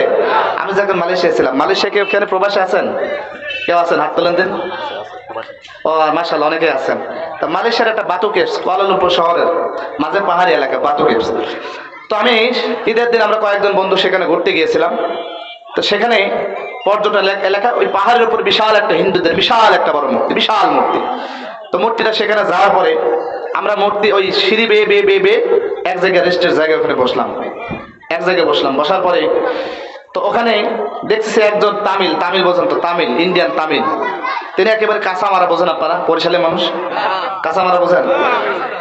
তিনি একেবারে কাঁচা মেরে খালি গায়ে একটা গামছা এই কাঁধের উপরে দিয়ে রাখছে। দিয়ে রেখে বেচারা এবারে এক কলসি পানি নিয়ে ওখানে দাঁড়ালেন। দাঁড়ানোর পরে একটু রেস্ট করছেন। তো এবার আমরা তাহলে জিজ্ঞাসা করলাম, ভাই এই যে আপনি কলসি পানি নিয়ে এখানে দাঁড়িয়ে আছেন, কি করবেন? উনি বলতেছেন, ভাই এই কলসি পানি আমার প্রভুর মাথায় ঢালবো। তোর প্রভু করে? বলে ওই যে বিশাল মন্দির মূর্তি, বিশাল একটা বড় মূর্তি, ওই প্রভুর মাথায় ঢালবে। আমি বললাম, তোর প্রভু কি গরম নাকি রে? বললাম, তোর প্রভু কি গরম? লোকটা বলতেছে উলাট পালাট কথা বলবা। আমরা বললাম, কেন উলাট পালাট কথা বলতে কি হবে? এবার লোকটা বলতেছে উলাট পালাট কথা বললে খবর আছে। আমি বললাম, তুমি কি মারবা? ভাই হাত মান দাঁড়ানো যাবে, যে যেখানে থাকবো, খুব ডিস্টার্ব হচ্ছে কিন্তু। এবার লোকটা বললাম, কেন তুমি কি মারবা? লোকটা বলতেছে, না না না আমরা মারবো না, আমি মারবো না। আমি বললাম, তো কি আমাদের হুমকি দাও কেন? বলতেছে যে প্রভুর দিকে তাকাও। তাকালাম। বলতেছে নিচের দিকে তাকাও। নিচের দিকে তাকানোর পরে দেখলাম কয়েকজন লোক লাঠি সোটা নিয়ে দাঁড়িয়ে আছে। আমি বললাম, ভাই ওই যে কয়েকজন লোক তো লাঠি সোটা নিয়ে দাঁড়িয়ে আছে কেন? বুঝলাম না। উনি বলতেছেন ওইটা আমাদের প্রভুর পাহারাদার। তাই বললাম, তোমার প্রভুকে পাহারা দেওয়া লাগে নাকি প্রভুকে? বলতেছেন যদি কেউ রাতের আধারে ঢেল মেরে চলে যায়, ভয় আছে না নাই? তার মানে ওই প্রভুকে ঢেল মেলে থাকবে? জয় বলেন। ইব্রাহিম পয়গম্বর বলেন, আমি কিছু জানি না, সব জানে, তোদের এবার রামবাবু। এবার লোকজন বলে, ইব্রাহিম অত কথা বলতে পারে না। এবার ইব্রাহিম পয়গম্বর বলে, ও যদি কথা না বলতে পারে, ওর তোরা কিন্তু সিজদা করিস কেন? এবার লোকজন বলে, ইব্রাহিম রাজনীতি শুরু করেছে। এই যে দেখেন, ন্যায় যখন ন্যায় দিয়ে অন্যায়রা পারে না, যখন জালেমরা ন্যায়ের সঙ্গে পারে না, তখন তারা বলে রাজনীতি শুরু করেছে। পৃথিবীর ইতিহাসে অনেক জালিমরা যখন ন্যায় দিয়ে পারে না, তখন তারা বলে রাজনীতি। কথা বলে না কেন? এবার লোকজন বলে, ধর ইব্রাহিমকে ধর, নমরুদের কাছে নিয়ে যায়। এবার লোকজন ইব্রাহিম পয়গম্বরকে ধরলেন, ধরার পরে বাঁধলেন শক্ত করে, নমরুদের কাছে নিয়ে গেলেন। এবার নমরুদ বলতেছেন, ইব্রাহিম তুমি আমি ছাড়া অন্য কাউকে রব মানো নাকি? নতুন একটা রবের আবিষ্কার ঘটিয়েছে। আচ্ছা এই রব কি নতুন রব? এবার ইব্রাহিম পয়গম্বর বলে, আমার রব নতুন নয়, তুমি নতুন। এবার নমরুদ বলতেছে, ইব্রাহিম তোমার রব সে কে? আবার সে নতুন রবটা কে? তোমার রবের গুণাবলী কি? ইব্রাহিম পয়গম্বর বলেন, আল্লাহর কোরআন থেকে বলতেছে, তাফসীরে ফি যালিল কোরআনে বলা নাই, রব্বি আল্লাযী ইউহয়ী ওয়া ইউমীত, আমার সে রব আল্লাহ যিনি যিনি মানুষকে জীবন দান করেন, মৃত্যু ঘটায়। নমরুদ বলতেছেন, আনা উহয়ী ওয়া উমীত, আমি মানুষকে জীবন দান করি, মৃত্যু দান করি। নাউযুবিল্লাহ। ইব্রাহিম পয়গম্বর বলেন, নমরুদ কেমন তুমি মানুষকে জীবন দান করে মৃত্যু ঘটাও? এবার নমরুদ তার রক্ষী বাহিনীকে অর্ডার করলেন, জেলখানা থেকে দুজন ফাঁসির আসামি ধরে আনলেন। আনার পরে নমরুদ একজনকে বললেন, না এখান সামনে আয়। সামনে ধরলেন, কলারটা ধরলেন, ছুরিটা নিলেন, লোকটার পেটের মধ্যে ছুরিটা ঢুকাই দিলেন, হিট করে ঢুকাই দিলেন। লোকটার পেট থেকে ফিনকি দিয়ে রক্ত বের হয়ে যায়, লোকটা ছটফট করতে মারা যায়। এবার দ্বিতীয় জন ছিল, ওকেও ধরলেন, কলারটা ধরলেন, ছুরিটা নিলেন, ঢুকাই দেবেন, স্টপ, থেমে গেলেন। এবার নমরুদ থেমে গেলেন। থামার পরে ইব্রাহিম পয়গম্বরকে বলতেছেন, ইব্রাহিম প্রথম জনকে আমি মারলাম, মৃত্যু দান করলাম, দ্বিতীয় জনকে জীবন দান করলাম, আনা উহয়ী ওয়া উমীত, আমি মানুষকে জীবন দান করে মৃত্যু ঘটাই। ইব্রাহিম পয়গম্বর বলে, আচ্ছা বুঝলাম, তুমি মানুষকে জীবন দান করে মৃত্যু ঘটাও। আবার আল্লাহর আরেকটা গুণাবলী আছে, তাফসীরে ফি জিলালিল কোরআন বর্ণনায় ইব্রাহিম পয়গম্বর বলেন, নমরুদ শোনো, ফা ইন্নাল্লাহা ইয়াতি বিশ-শামসি মিনাল মাশরিকি ফাআতি বিহা মিনাল মাগরিবি ফাবুহিতাল্লাযী কাফার। ইব্রাহিম পয়গম্বর বলেন, নমরুদ, আমার রবের আরেকটা গুণাবলী, ও আমার রব সূর্যকে পূর্ব দিকে উদিত করে, পশ্চিম দিকে অস্তমিত করে। তুমি যদি রব হও, ওই সূর্যকে পূর্ব দিকে নয় পশ্চিম দিকে উদিত করে দেখাও। বলেন নমরুদ পারবে? নমরুদের বাপ পারবে? নমরুদের দাদামণির মাঝে মাঝে পারবে? তা পারবে না। এবার ইব্রাহিম তখন নমরুদ বলছে, ইব্রাহিম তাই তো সত্যি রাজনীতি শুরু করেছে, সত্যি রাজনীতি শুরু করেছে, ধর ইব্রাহিমকে ধর, হাড়ি আগুনের মধ্যে ফেল। ও আমার ভাইরা, সুতরাং এজন্য আল্লাহর অস্তিত্ব যদি আপনি আসমান জমিন পাহাড় পর্বতের দিকে তাকান, ওই আল্লাহর পরিচয় পেয়ে যাবেন। কথা বলেন না কেন? এজন্য আল্লাহ বলেন, আলাম নাজআল লাহু আইনাইন ওয়া লিসানান ওয়া শাফাতাইন ওয়া হাদাইনাহুন নাজদাইন। আল্লাহ বলেন, গোলাম তোমার চোখ দিলাম, তোমার বিবেক দিলাম, বুদ্ধি দিলাম, ওই আসমানের দিকে তাকাও, জমিনের দিকে তাকাও, পাহাড়ের দিকে তাকাও, পর্বতের দিকে তাকাও, ওই আল্লাহর একত্ববাদের প্রমাণ কিন্তু তুমি পেয়ে যাবা। আল্লাহু আকবার বলেন না? আমার লোকমান পয়গম্বর তার সন্তানকে ডাকলেন, ডাকার পরে এক নম্বর উপদেশ দিলেন, আমার সন্তান, ইয়া বুনাইয়া, আমার সন্তান, লা তুশরিক বিল্লাহ, আমার সন্তান খবরদার খবরদার এক নম্বর শিরক করবে না। তোমার জন্য এক নম্বর উপদেশ শিরক করবে না। এবার লোকমান পয়গম্বরকে আচ্ছা, এত যদি আপনারা জোরে জোরে শোর করেন, বলেন এত বিশৃঙ্খলা করলে হবে? এই পিছনে এই ভলেন্টিয়ার ভাইরা একটা এখানে যেন না আসে, একটা যেন কথা না বলে, একটু দেখবেন। হ্যাঁ, এই ওঠাউঠি করলে, এত কথা বললে ডিস্টার্ব হয়। আমরা একটু সকালে তাকবীর, লিল্লাহি তাকবীর, দুই হাত তুলে লিল্লাহি তাকবীর, লিল্লাহি তাকবীর। আমার ভাই লোকমান পয়গম্বর 2 নম্বর উপদেশ দিলেন, আমার সন্তান, ওয়াসাইনাল ইনসানা বিওয়ালিদাইহি, আমার সন্তান, আমি তোমার বাবা, তোমার মা ঘরের মধ্যে আছে, তোমার জন্য 2 নম্বর উপদেশ, তোমার বাবা মার সঙ্গে সুন্দর আচরণ করার দরকার আছে না নাই? জোরে বলেন। তার মানে আব্বা আম্মার সঙ্গে 2 নম্বর উপদেশ, আব্বা আম্মার সঙ্গে সুন্দর ব্যবহার করা লাগবে। কথা কি বোঝা যায়? আল্লাহ নবী বললেন, তোমার মা বাবার সঙ্গে ভালো ব্যবহার করবা। ওই মা বাবা যদি তোমার প্রতি অসন্তুষ্ট হয়ে যায়, ওই আরশের রব তোমার প্রতি অসন্তুষ্ট হয়ে যায়, খবরদার খবরদার আব্বা আম্মার সঙ্গে খারাপ ব্যবহার করবি না, কারণ ওই আব্বা আম্মার মর্যাদা দান করেছেন তিনি কে? জোরে বলেন তিনি কে? এজন্য আল্লাহ বলেন, ইম্মা ইয়াবলুগান্না ইনদাকাল কিবারা আহাদুহুমা আও কিলাহুমা ফালা তাকুল লাহুমা উফফিন ওয়ালা তানহারহুমা ওয়া কুল লাহুমা কাওলান কারীমা। আল্লাহু আকবার। আল্লাহ বলেন, ইম্মা ইয়াবলুগান্না ইনদাকাল কিবারা আহাদুহুমা আও কিলাহুমা ফালা তাকুল লাহুমা উফ, খবরদার খবরদার ওই আব্বা আম্মার সঙ্গে উফ পর্যন্ত শব্দ করবি না, ওয়ালা তানহারহুমা, আব্বা আম্মার সঙ্গে ধমক দিয়ে কথা বলবি না, ওয়া কুল লাহুমা, আব্বা আম্মারে বুড়ি বুড়া বলে ডাকবি না, ওয়া কুল লাহুমা কাওলান কারীমা, ওই আব্বা আম্মার সঙ্গে সুন্দর আচরণ করা লাগবে, নির্দেশ ডাকা। জোরে বলেন জিজ্ঞাসা দেখা। ও ভাইরা, যারা আব্বা আম্মার সঙ্গে সুন্দর ব্যবহার করবা। একজন সাহাবা বললেন, ইয়া রাসূলুল্লাহ, আমাদের কাছে সম্মানিত কে? নবী বললেন, তোমার মা। আল্লাহু আকবার বলেন না? এবার সাহাবা বললেন, ইয়া রাসূলুল্লাহ, তারপর কি? আল্লাহ নবী বললেন, তোমার মা। আবার বললেন, ইয়া রাসূলুল্লাহ, তারপর কে? আল্লাহ নবী বললেন, তোমার মা। ইয়া রাসূলুল্লাহ, তারপর কে? বললেন, নবী বললেন, তোমার বাবা। মার কথা কয়বার বললেন? জোরে বলেন। বাবার কথা একটু কয়বার বললেন? বলেন, গোল্ড মেডেল পেলেন কে? সিলভার মেডেল পেলেন কে? ব্রোঞ্জ মেডেল পেলেন কি? সান্ত্বনা পুরস্কার। তার মানে দেখেন আল্লাহর কাছে কত মর্যাদা, মার মর্যাদা কত। ওই মার সঙ্গে যদি আপনি খারাপ ব্যবহার করেন, ও আমার ভাই, আল্লাহ নবী বললেন আল জান্নাতু তাহতা আকদামিল উম্মাহ, ওই মায়ের পায়ে নিচে তোমার জান্নাত। ওই মায়ের সঙ্গে সুন্দর আচরণের দরকার আছে না নাই? ওগো মা, তুমি এই ধরনের শ্রেষ্ঠ নিয়ামত, তোমার প্রাদতালি রয়েছে জান্নাত। ওগো মা, তুমি এই ধরনের শ্রেষ্ঠ নিয়ামত, তোমার প্রাদতালি রয়েছে জান্নাত। আল্লাহু আকবার বলেন না? ও আমার ভাই, আল্লাহ নবী বললেন, রিদা রাব্বি ফি রিদাল ওয়ালিদাইন, ওই আব্বা মা যদি তোমার প্রতি অসন্তুষ্ট হয়ে যায়, আর সে রব তোমার প্রতি অসন্তুষ্ট হয়ে যায়, এজন্য খবরদার মার সঙ্গে খারাপ ব্যবহার করবা না। ওই মা যদি তোমার প্রতি অখুশি হয়ে যায়, তোমার মৃত্যুটা কিন্তু কালিমাবিহীন মৃত্যু হয়ে যায়। আল্লাহ নবী যেটা বলেন মিথ্যা হতে পারে? জোরে বলেন। ও আমার ভাই, আমি একটা এক্সাম্পল দেব, লক্ষ্য করে শুনবেন, মনোযোগ আছে না গেছে? আল্লাহ নবীর একজন প্রিয় সাহাবা ছিলেন আলকামা রাদিয়াল্লাহু তাআলা আনহু, তিনি যখন মৃত্যু শয্যায় শায়িত, তার জানটা বের হয়ে যাবে। যখন কারণ মৃত্যু শয্যায় শায়িত জানটা বের হয়ে যায়, তখন বোঝা যায় কিনা? যায় না? আলকামার জানটা বের হয়ে যাবে, সাহাবারা বলে আলকামা তুমি কালিমা পড়ো, ও আলকামা তুমি কালিমা পড়ো। আলকামার জবান দিয়ে কালিমা বের হয় না। সাহাবারা বারবার বলে আলকামা তুমি কালিমা পড়ো, আলকামার জবান দিয়ে কালিমা বের হয় না। সাহাবারা চিন্তিত হয়ে গেলেন, ব্যাপার কি? আল্লাহ নবীর একদম জলিল কদর সাহাবা আলকামা রাদিয়াল্লাহু তাআলা তার জবান দিয়ে কালিমা বের হয় না। এবার সাহাবার নবীর কাছে গেলেন, যাওয়ার পরে বলতেছেন, ওগো নবী, আপনার সাহাবা আলকামার জবান দিয়ে কি বের হয় না? আর জোরে বলেন, ওগো নবী, আপনার সাহাবা আলকামার জবান দিয়ে কিন্তু কালিমা বের হয় না। আল্লাহ নবী ছুটে আসলেন, আসার পরে আল্লাহ নবী বলতেছেন, আলকামা তুমি কালিমা পড়ো। আলকামার জবান দিয়ে তবু কিন্তু কালিমা বের হয় না। আল্লাহ নবী চিন্তিত হয়ে গেলেন, ব্যাপার কি? আমি বলিনি যে, তাও কালিমা বের হয় না কেন? আল্লাহ নবী সাহাবাদের অর্ডার করলেন, ও সাহাবারা যাও আলকামার স্ত্রীকে ডেকে আনো। সাহাবারা গেলেন, বললেন, ওগো আলকামার স্ত্রী, আল্লাহ নবী তোমাকে ডেকেছে, চলো যাই। আলকামার স্ত্রী আসলেন, আসার পরে আল্লাহ নবী বলতেছেন, আলকামার স্ত্রী, তোমার স্বামী কি কোনো নাফরমানিমূলক কাজ করেছে? আলকামার স্ত্রী বলতেছেন, ওগো নবী, না, আমার জানা মতে কোনো আমার স্বামী কোনো নাফরমানিমূলক কাজ করে নাই। আল্লাহ নবী বলতেছেন, ওগো আলকামার স্ত্রী, তোমার স্বামীর জবান দিয়ে কালিমা বের হয় না। আলকামার স্ত্রী বলতেছেন, ওগো নবী, আমি জানি না, কেন জানি না, আমার স্বামীর জবান দিয়ে কেন কালিমা বের হয় না। আল্লাহ নবী বলেন, ও সাহাবারা যাও আলকামার মাকে ডেকে আনো। সাহাবারা গেলেন, আলকামার মাকে ডেকে আনলেন।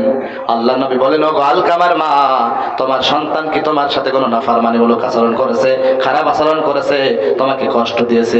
এই কথা বলতে দেরি আলকামার মায়ের চোখ দিয়ে পানি বের হতে দেরি হয় না। আলকামার মা বলতেছেন, ওগো নবী, হৃদয়ে বড় কষ্ট, ওগো নবী, হৃদয়ে বড় কষ্ট। আমার আলকামা আমাকে কষ্ট দেয়, আমার সঙ্গে খারাপ আচরণ করে, বইয়ের কথা মতো চলে, আমার সঙ্গে ভালো ব্যবহার করে না। আল্লাহ নবী বলেন, ওগো আলকামার মা, তুমি তোমার সন্তানকে ক্ষমা করে দাও, কারণ মৃত্যু অবস্থায় তোমার সন্তানের জবান দিয়ে কালিমা বের হয় না। আলকামার মা বলে, ওগো নবীর হৃদয়ে বড় কষ্ট, ওগো নবীর হৃদয়ে বড় কষ্ট, আমার সন্তান আলকামা যে কষ্ট দিয়েছে আমি তো ভুলতে পারি না। আল্লাহ নবী বলেন, আলকামার মা, তুমি ক্ষমা করবে না? আলকামার মা বলতেছেন, না, আমি ক্ষমা করতে পারি না।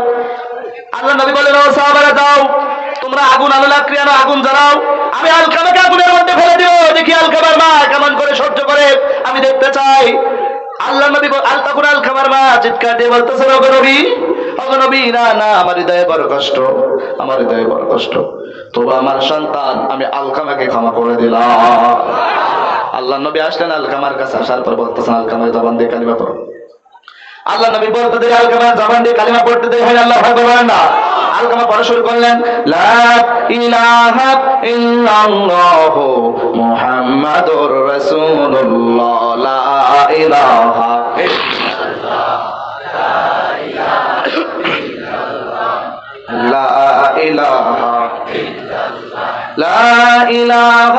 ইল্লাল্লাহু মুহাম্মাদুর রাসূলুল্লাহ। এজন্য আল্লাহ বলেন, ইম্মা ইয়াবলুগান্না ইনদাকাল কিবারা আহাদুহুমা আও কিলাহুমা ফালা তাকুল লাহুমা উফফিন ওয়া লা তানহারহুমা ওয়া কুল লাহুমা কাওলান কারীমা। আল্লাহু আকবার। ওইজন্য ভাই আল্লাহ বলেন, খবরদার, ফালা তাকুল লাহুমা, খবরদার এই আম্মারে আব্বারে খবরদার উফ পর্যন্ত শব্দ করবি না। ওয়ালা তাকুল লাহুমা, খবরদার, ওয়ালা তানহারহুমা, খবরদার আব্বা আম্মারে ধমক দিবি না। ওয়াকুল লাহুমা, আব্বা আম্মারে খারাপ ব্যবহার করবি না। ওয়াকুল লাহুমা কাওলান কারীমা, আব্বা আম্মার সঙ্গে সুন্দর আচরণ করবার নির্দেশটা কার? জোরে বলেন, কার? ও ভাই, এজন্য আব্বা আম্মার সঙ্গে সুন্দর আচরণ করা লাগবে। আব্বা আম্মা কত আপনার জন্য কষ্ট করেছেন, ওই মা কত কষ্ট করেছেন। আল্লাহ নবী বললেন, লাউ কথা তাজিল দাগ, যদি তোমার গায়ের চামড়া কেটে দাও তবু কিন্তু তোমার মায়ের ঋণ শোধ করতে পারবা না। পারা যাবে? জোরে বলেন, পারবেন? কে বাহাদুর হাত তুলে দেখান। কেউ পারবেন না? মায়ের ঋণ কেউ শোধ করতে পারবেন না? ও আমার ভাই, আল্লাহ নবী বলেন, যে আপনি একটা দিন 2 বছর দুধ পান করেছেন, আপনি একটা দিনের যে দুধ পান করেছেন, ওই ঋণ বাহাদুর শোধ করতে পারবেন না? আপনারা পারবেন ভাই? আপনারা পারবেন না? তো কথা বললেন না, দেন বলেন, কোন বাহাদুর ওই মায়ের একটা দিনের ঋণ কি শোধ করা যাবে? জোরে বলেন, আরো জোরে, পিছন দিক থেকে বলেন, যাবে? তার মানে ওই মায়ের একটা দিনের ঋণ শোধ করা যাবে না। ওই যে মায়ের একটা দিন যে দুধ পান করেছেন, মায়ের একটার দুধের দাম কাটিয়া গায়ের চাম, মায়ের একটার দুধের দাম কাটিয়া গায়ের চাম, মায়ের একটার দুধের দাম কাটিয়া গায়ের চাম, পাপস বাড়াইল ঋণের শোধ হবে না। এমন এমন দরদি ভাবে কেউ হবে না আমার মা গো।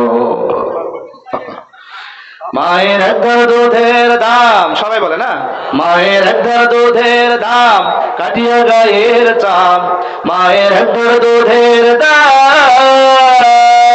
মায়ের এক ঘর দুধের দাম কাটিয়া গায়ের চাম, পাপুষ বানাইল ঋণের শোধ হবে না, এমন দরদি ভাবে কেউ হবে না আমার, কি বলেন, মা গো। এজন্য ভাই সুতরাং ওই মা আপনার জন্য কি কষ্ট করছে, ঋণ শোধ করা যাবে? জোরে বলেন।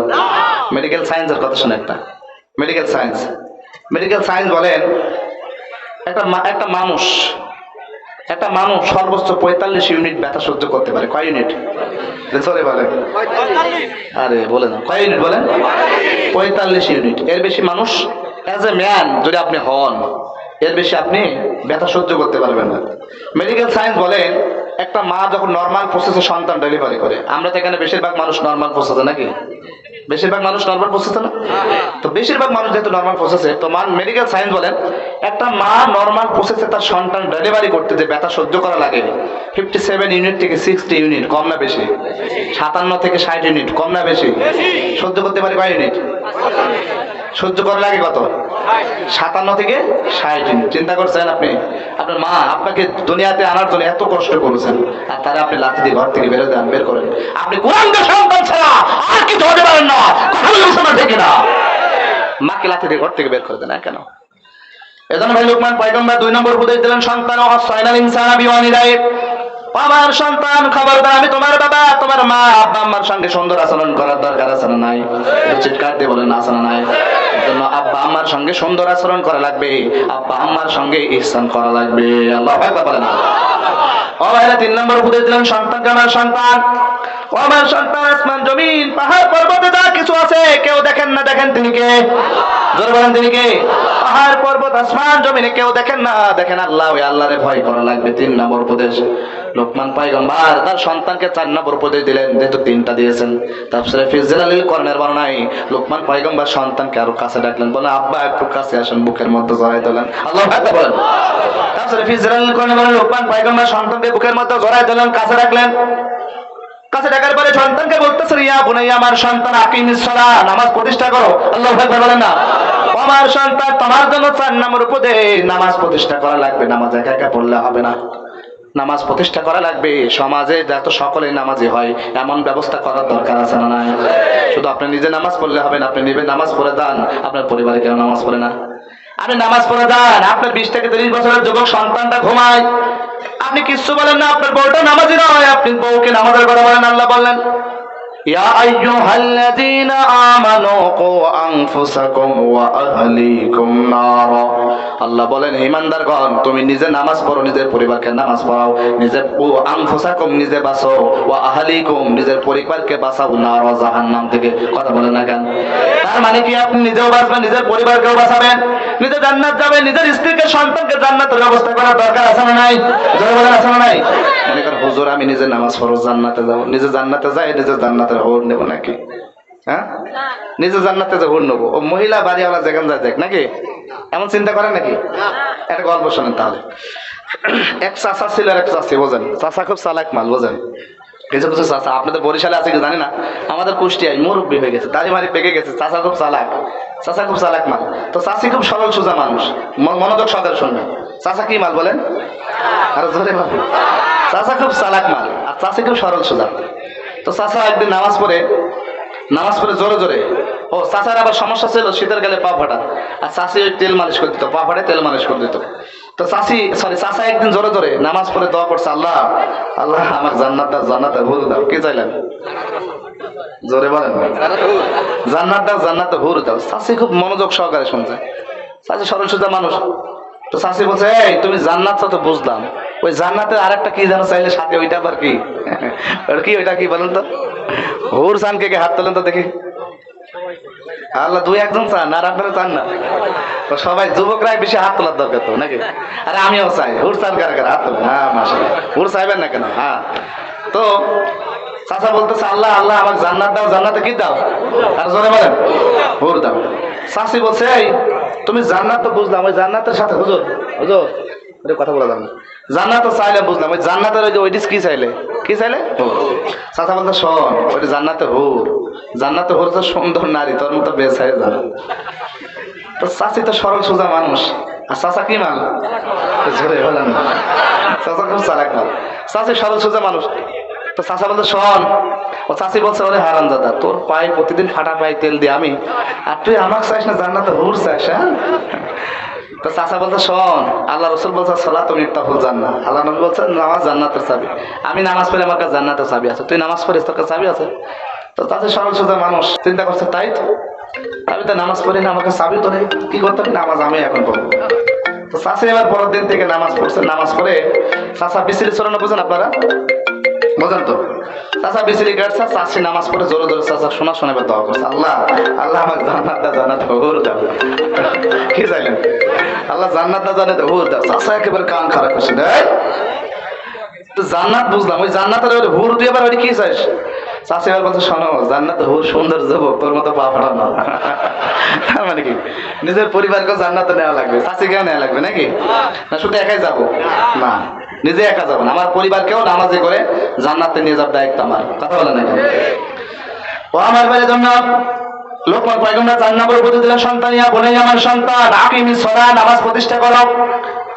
লোকমান পয়গম্বর 5 নম্বর উপদেশ দিলেন আমার সন্তান ওয়ামুর বিল মারুফ, সন্তান ওয়ামুর বিল মারুফ, ও আমার সন্তান তুমি মানুষকে কোরআনের কথা বলবা, নামাজের কথা বলবা, ইকামতের দিনের কথা বলবা, যারা কোরআনের সমাজ প্রতিষ্ঠা করে তাদের কথাগুলো বলবা। এই কথা বলো না কেন? তুমি ভালো কথা বলবা। লোকমান পয়গম্বর সন্তানকে 6 নম্বর উপদেশ দিলেন আমার সন্তান ওয়ানহা আনিল মুনকার, আমার সন্তান তুমি সমাজে অন্যায়ের বিরোধিতা করবা। কেউ মাহফিলের পরিবর্তে যাত্রা প্যান্ডেল করলে, মমতাজ আপাকে নিয়ে গান বাজনা করলে এই বরিশালের যুবকরা শক্ত হাতে দমন করবা। এই কথা বলো না কেন? এখন থেকে কোরআনের মাহফিল হবে, গান বাজনা অশ্লীলতা শক্ত হাতে প্রহার করতে হবে। কি কি রাজি আছেন? আল্লাহর দু হাত তুলে দেখান, আল্লাহর দেখান, আল্লাহর দেখান। প্রিয় ভাইরা 6 নম্বর উপদেশ দিলেন সন্তান অনহানিল মুনকার, আমার সন্তান অন্যায় কাজ করবে, টেন্ডার বাজদার করবে, চাঁদাবাজি করবে, চাঁদাবাজদের বিরুদ্ধে অ্যাকশন নিবা, টেন্ডারবাজদের বিরুদ্ধে অ্যাকশন নিবা, যারা অসৎ কর্মকাণ্ড করে তাদের বিরুদ্ধে অ্যাকশন নিবা। 7 নম্বর উপদেশ দিলেন আমার সন্তান, 7 নম্বর উপদেশ দিলেন আসবির আলা মা আসাবাক, ও আমার সন্তান যখন তুমি কি নামাজের কথা বলবা, ইকামতের দিনের কথা বলবা, কোরআনের কথা বলবা, যখন তুমি অন্যায় কাজে বাধা প্রদান করবা, অসৎ কাজে বাধা প্রদান করবা, টেন্ডারবাজদের বিরুদ্ধে ঐক্যমত গড়ে তুলবা, চাঁদাবাজদের বিরুদ্ধে ঐক্যমত গড়ে তুলবা, তখন এই টেন্ডারবাজরা, চাঁদাবাজরা, কুলাঙ্গাররা, ওই সমস্ত সন্তানরা, কুসন্তানরা তোমার বিরুদ্ধে অ্যাকশন নেবে, মামলা করবে, হাঙ্গামা করবে। অসবির আলা মা আসাবাক, তখন তুমি কিন্তু ধৈর্য ধারণ করবা। বলে লেখেন তার মানে 7 নম্বর উপদেশ সন্তান অসবির আলা মা আসাবাক, তুমি বিপদ আপদে ধৈর্যশীল হবা।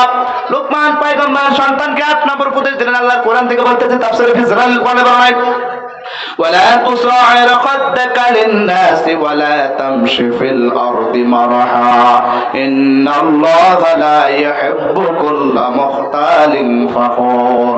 الله أكبر বলেন।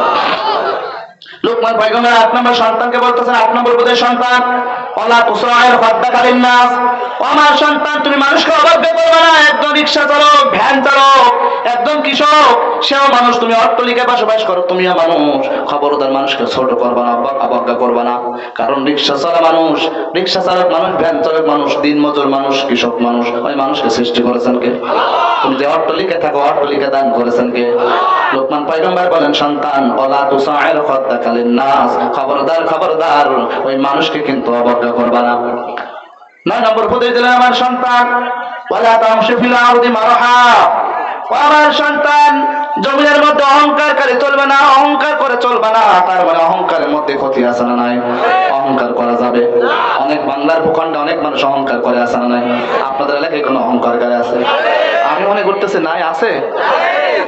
তার মানে তাফসীরে ফি জালাল কোরআনের বর্ণনায় মানুষ অহংকার করে 4 প্রকার, কয় প্রকার? জোরে বলেন।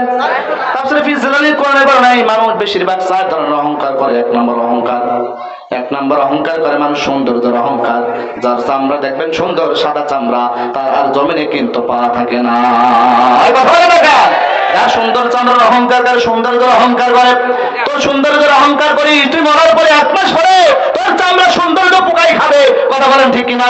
তোর সৌন্দর্য থাকবে না 15 দিন, 1 মাস 2 মাস পরে তোর এই চামড়ার আর সৌন্দর্য থাকবে না। আমাদের দেশে যে বসুন্ধরা গ্রুপের একজন মালিক ছিলেন, আনবির না তানবীর, তানবীর এদেশের একটা মডেলকে বিয়ে করেছেন না কি করছেন আল্লাহ ভালো জানে, কি করেছিল আল্লাহ ভালো জানে। মডেল একটা নায়িকা যখন মারা যায় 6 মাস পরে তার লাশটা তুলে, আমি ফেসবুক ইন্টারভিউতে দেখলাম 6 মাস পরে তার লাশটা তুললো। একটা নায়িকা, তার চেহারা কি খারাপ হতে পারে? এত সুন্দর চেহারা, লাশটা যখন তুললো অনলি শুধু কান কালার থাকে, হাত দিয়ে আছে, কিছু নাই। এত সুন্দর রূপ যৌবন কোথায় গেল বলেন, কোথায় গেল? এত সুন্দর রূপ যৌবন কোথায় গেল? সুতরাং এই যে সৌন্দর্যের অহংকার করো, ওই মরার পরে সৌন্দর্য থাকবে না। এই মরার পরে তো সৌন্দর্য পুকাই খাবে। 1 নম্বর মানুষ অহংকার করে, মানুষ সৌন্দর্যের। 2 নম্বর মানুষ অহংকার করে, মানুষ সম্পদের আছে না নাই? অনেক দেখবেন কিছু মানুষের সম্পদ হয়ে গেলে মানুষ আর গরিব মানুষকে মানুষ মনে করে না, আছে নাকি আপনাদের? তার মানে কি এই ধরনের মানুষ অহংকার করে, কি সম্পদের অহংকার। ওরে ভাই তোর কি সম্পদ? তোর সম্পদ কিন্তু কারণের চেয়ে বেশি নয়। মুসা পয়গম্বর কারণকে বললেন, কারণ তুমি আল্লাহ তোমাকে সম্পদ দিয়েছে, দান করো। কারণ বললো আমাকে আল্লাহ সম্পদ দেয় নাই, আল্লাহ তার ওই সম্পদ সহ কারণকে দুনিয়ার মধ্যে দাবায় দিলেন। ওই সম্পদের অহংকার করো, আল্লাহ ইচ্ছা করলে তোর অট্টালিকা ধ্বংস করতে পারে। কথা বলে না কেন? মানুষ 3 নম্বর অহংকার করে, মানুষ শক্তির সুটান দেহের। যার যখন শক্তি থাকে দুর্বল মানুষকে মানুষ মনে করে না, 2-4 ঘুষি দিয়ে দেয়, কারণ তার শক্তি আছে, তার শক্তি আছে, এই শক্তির অহংকার করে। 4 নম্বর মানুষ অহংকার করে ক্ষমতার। এই ক্ষমতার অহংকার করার কারণে আমাদের বাংলাদেশে একজন মানুষ কিন্তু বাংলার ভূখণ্ড থেকে বিতাড়িত হওয়া লেগেছে। এই কথা বলে দেখেন, এই ক্ষমতার অহংকার করেছে নমরুদ, এই ক্ষমতার অহংকার করেছে ফেরাউন, এই ক্ষমতার অহংকার করেছে আবু জাহেল, ওই আবু জাহেল নমরুদ, যে সমস্ত জালিমরা ক্ষমতার অহংকার করেছিল, ক্ষমতা সহকারে আল্লাহ জমিনের মধ্যে লাঞ্ছিত করেছেন। কথা বলে মুসলমান ঠিক কিনা? ঠিক কিনা? ঠিক কিনা? এই জন্য এত ক্ষমতার অহংকার কোথায় গেল? আছে নাকি? নাই। এজন্য ভাইরা 4 নম্বর অহংকার করে ক্ষমতা। তাফসীরে ফি জালালিল কোরআনে বলা হয়, তার মানে 1 নম্বর মানুষ অহংকার করে, মানুষ সৌন্দর্য, মনে রাখবেন কিসের? এই সাদা চামড়ার অহংকার করে। 2 নম্বর মানুষ অহংকার করে, মানুষ সম্পদের। 3 নম্বর অহংকার করে শক্তির। 4 নম্বর অহংকার করে মানুষ ক্ষমতার।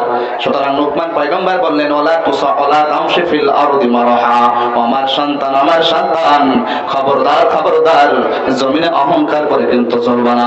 ইন্নাল্লাহা, নিশ্চয় আল্লাহ, লা ইউহিব্বু কুল্লা মুখতালিন ফাকুর, জমিনে কোনো অদাম্ভিক অহংকারকারীকে আল্লাহ পছন্দ করেন না। লোকমান পয়গম্বর 10 নম্বর উপদেশ দিলেন, সর্বশেষ উপদেশ, আমার সন্তান অকুসিদু ফি মাশাইকা ওয়াকুদু মিন সাউতিক, আমার সন্তান যখন তুমি কথা বলবা মানুষের সঙ্গে বিনয়ের সঙ্গে কথা বলবা, যখন তুমি চলাফেরা করবা বিনয়ের সঙ্গে চলাফেরা করবা, এমন ভাবে চলাফেরা করবা তুমি একজন মুসলমান, এমন ভাবে চলাফেরা করবা তুমি একজন ইমানদার, এমন ভাবে চলাফেরা করবা যাতে তোমাকে একজন সভ্য নম্র ভদ্র মানুষ মনে হয়। এই কথা বলো না কেন? আর তুমি যদি চলাফেরা করো দাম্ভিকতা, তোমার বাবা ওই প্রেসিডেন্ট, তোমার বাবা ওই চেয়ারম্যান, মেম্বার, চাচা, হ্যাঁ মনে করো রে বাবার কি দাম, রাস্তায় আর গেলে ওর দাম্ভিকতার অহংকার, দাম্ভিকতার শেষ নাই। এজন্য এমন করে চলাফেরা করা যাবে? জোরে বলেন। আমরা দেখি অনেক সময় রাস্তাঘাটে অনেক সময় বিশৃঙ্খলা মানুষ চলাফেরা করে। অনেক দুষ্ট ছেলে আছে, যারা যুবক ছেলে আছে, রাস্তার মধ্যে ইফতিজার করে, ওকে বিনয়ের সন্তান বলা যাবে? জোরে বলেন। তার মানে রাস্তার মধ্যে যখন চলতে হয় আল্লাহর কোরআন থেকে প্রেসক্রিপশন নেওয়া লাগবে, অকুসিদু ফি মাশাইকা ওয়াকুদু মিন সাউতিক, সুতরাং রাস্তায় যখন চলবা বিনয়ের সঙ্গে চলবা, মানুষের সঙ্গে যখন কথা বলবা বিনয়ের সঙ্গে কথা বলবা, মুরব্বি দেখলে তাদেরকে সালাম দিবা, মুরব্বির সঙ্গে সম্মান করে কথা বলা যাবে না, যাবে নাকি? মুরব্বির সঙ্গে সম্মান করে কথা বলা যাবে না। আল্লাহ নবী বললেন বড়দের দেখলে তাদেরকে সালাম দাও, সম্মান করো, বিনয়ের সঙ্গে কথা বলো। আর কেউ যদি কোনো মুরব্বী যদি বয়োজ্যেষ্ঠ মানুষের সঙ্গে যদি বিনয় দিয়ে কথা না বলে উদ্ধত আচরণ করে, আল্লাহ নবী বললেন আর সে রব ওই ব্যক্তির প্রতি লানত দান করে। কথা বলা যায়? বোঝা যায়? তার মানে 10টা কয়টা উপদেশ দিলেন? জোরে বলেন। হাত দেখান কয়টা? লোকমান পয়গম্বর তার সন্তানকে কয়টা উপদেশ দিলেন? এই 10টা উপদেশ দিলেন। আমি বলি 1 নম্বর উপদেশ দিলেন, ইয়া বুনাইয়া লা তুশরিক বিল্লাহ, আমার সন্তান 1 নম্বর তুমি কি শিরক করবা না, কি করা যাবে না? 1 নম্বর শিরক করা যাবে না, সন্তানকে উপদেশ দিলেন। 2 নম্বর উপদেশ দিলেন, ওয়াসাইনাল ইনসানা বিওয়ালিদাইহি, আমার সন্তান আমি তোমার বাবা মা, তোমার মা বাবা মার সঙ্গে সুন্দর আচরণ করবা, ইহসান করবা, ভালো ব্যবহার করবা। 3 নম্বর উপদেশ দিলেন, আমার সন্তান আসমান জমিন পাহাড় পর্বত শিলা গর্ভে যা কিছু আছে জানেন কে? দেখেন কে? সুতরাং ওই আল্লাহরে ভয় করবা। 4 নম্বর উপদেশ দিলেন, ইয়া বুনাইয়া, কাছে দেখে বলেন মহব্বত করে বুকের মতো জড়ায়। তাফসীর ফি জালাল কোরআনে বলেন ইয়া বুনাইয়া 4 নম্বর উপদেশ দিলেন, বললেন আকিমিস সালাহ, নামাজ প্রতিষ্ঠা করো। নিজে নামাজ পড়ে রাখবে, নিজের পরিবারকে নামাজি বানানো লাগবে। নিজে নামাজ পড়ে যান, আপনার সন্তান নামাজ পড়ে না হবে না। আপনার সন্তানকে নামাজি বানানো লাগবে, আপনার স্ত্রীকে নামাজি বানানো লাগবে, আপনার পরিবারকে নামাজি বানানো লাগবে, আপনার সমাজকে নামাজি বানানো লাগবে, আপনার এলাকাকে নামাজি বানানো লাগবে, আপনার গোটা দেশকে, আপনার বিশ্বের মুসলমানকে নামাজি বানানো লাগবে।